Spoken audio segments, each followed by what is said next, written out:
எல்லோருக்கும் வணக்கம். பல ஆயிரம் ஆண்டுகளுக்கு முன்பு மனிதர்கள் அறியாத ஒரு மந்திர உலகம் இருந்தது. அந்த உலகின் பெயர் அமராவதி. அங்கு வானத்தில் மிதக்கும் தீவுகள் இருந்தன. பேசும் விலங்குகள் வாழ்ந்தன. மரங்கள் இசை பாடின.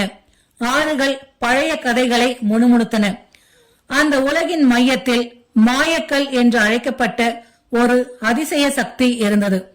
அந்த கல்லின் ஒளிதான் உலகம் முழுவதும் அமைதியையும் வளத்தையும் பரப்பியது.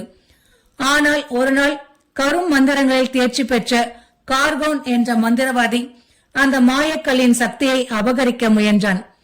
அப்பொழுது நடந்த பேரழிவு போரில் மாயக்கல் 7 துண்டுகளாக சிதறி உலகின் 7 மறைவிடங்களில் விழுந்தது. அதன் பின்னர் அமராவதி உலகம் மெதுவாக இருளில் மூழ்கத் தொடங்கியது. மீண்டும் கதையை தொடர்வதற்கு முன்பாக எங்கள் சேனலை சப்ஸ்கிரைப் செய்து பெல் பட்டனை அழுத்துங்கள். எங்கள் கதைகள் உடனுக்குடன் உங்களை வந்து சேரும். வாருங்கள், கதைக்குள் செல்வோம். நூற்றாண்டுகள் பல கழித்து எல்டோரா மலையின் அடிவாரத்தில் இருந்த சிறிய கிராமத்தில் அருண் என்ற சிறுவன் வாழ்ந்து வந்தான். அவன் மற்ற சிறுவர்களைப் போல இல்லை. அவனுக்கு அடிக்கடி விசித்திரமான கனவுகள் வந்தன. வானத்தில் 7 ஒளிகள் பறப்பதும், ஒரு மர்மமான அரண்மனை இடிந்து விழுவதும், யாரோ ஒருவர் உதவி கேட்டு அழைப்பதும் அவன் கனவுகளில் தோன்றும். ஒரு நாள் மாலை காட்டுக்குள் விறகு சேகரித்துக் கொண்டிருந்த பொழுது திடீரென வானத்திலிருந்து ஒரு வெள்ளி நிற கழுகு கீழே இறங்கியது. அதன் கண்கள் நீல வைரங்களைப் போல ஒளிர்ந்தன. அது அருணை நேராக பார்த்தது. காவலனின் வாரிசே, நேரம் வந்துவிட்டது என்றது. அருண் அதிர்ச்சியில் நின்றான். நீங்கள் பேசுகிறீர்களா என்று ஆச்சரியத்துடன் கேட்டான். ஆம், நான் ஆரியா, மாயக்கல்லின் காவலர்களில் கடைசியாக உயிருடன் இருப்பவள் என்றது.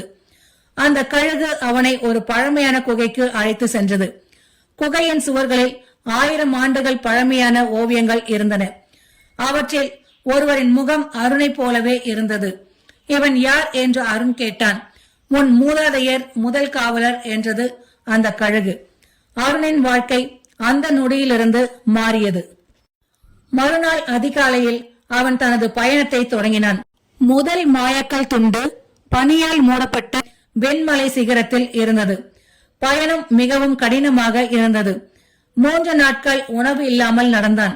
4வது நாள் இரவு ஒரு பெரிய பனிப்புயல் அவனை சூழ்ந்தது.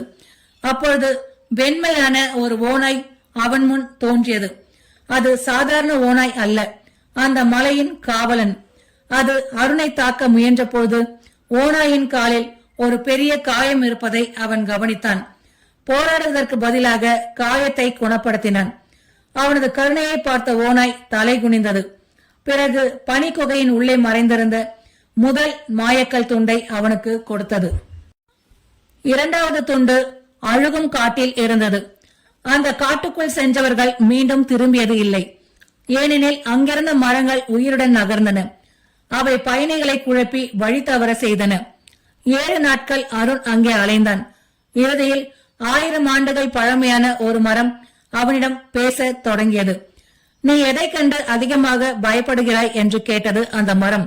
அருண் அமைதியாக நின்றான். பிறகு கூறினான், தோல்வியை கண்டு என்று. அந்த வார்த்தை வெளிவந்த உடனே காடு முழுவதும் ஒளிர்ந்தது. மரங்கள் விலகின. 2வது துண்டு வெளிப்பட்டது. உண்மையை ஏற்றுக்கொண்டவனுக்கே அந்த கல் கிடைக்கும் என்பது அங்கிருந்த மந்திரம்.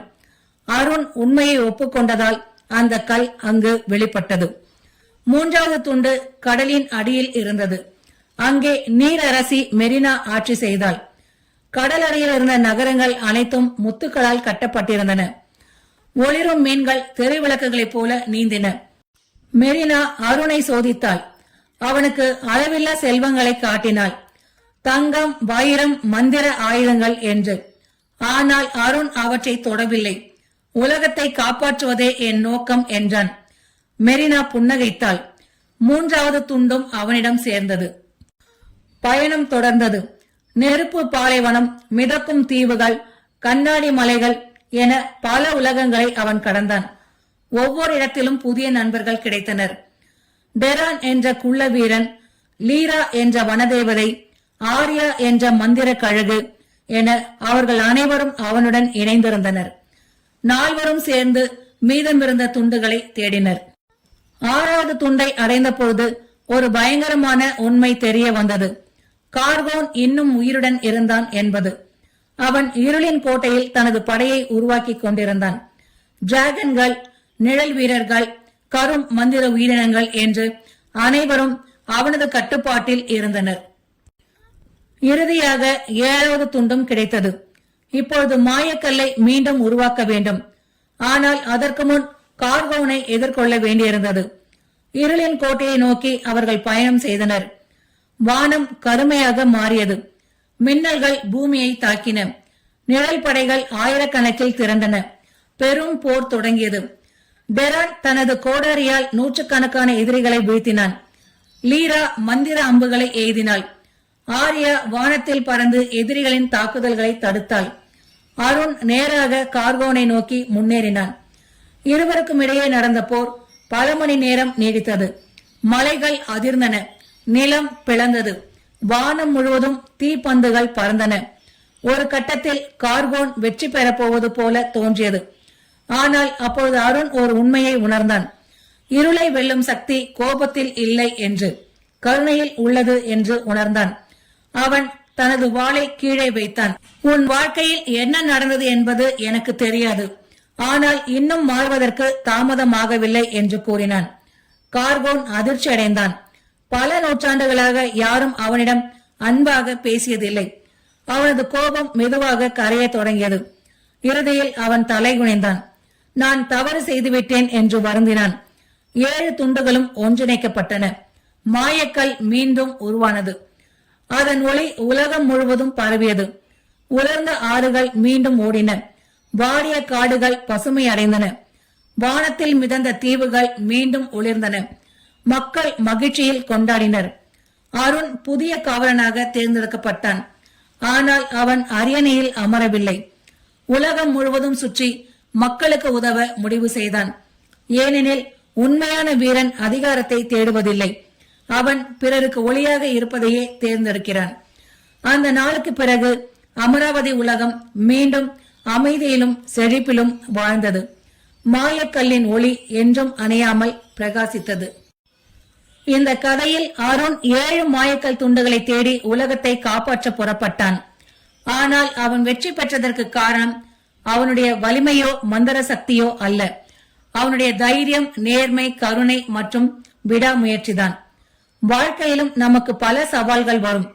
சில நேரங்களில் அவை வெல்ல முடியாத மலைகள் போலவும் இருள் சூழ்ந்த காடுகளைப் போலவும் தோன்றலாம்.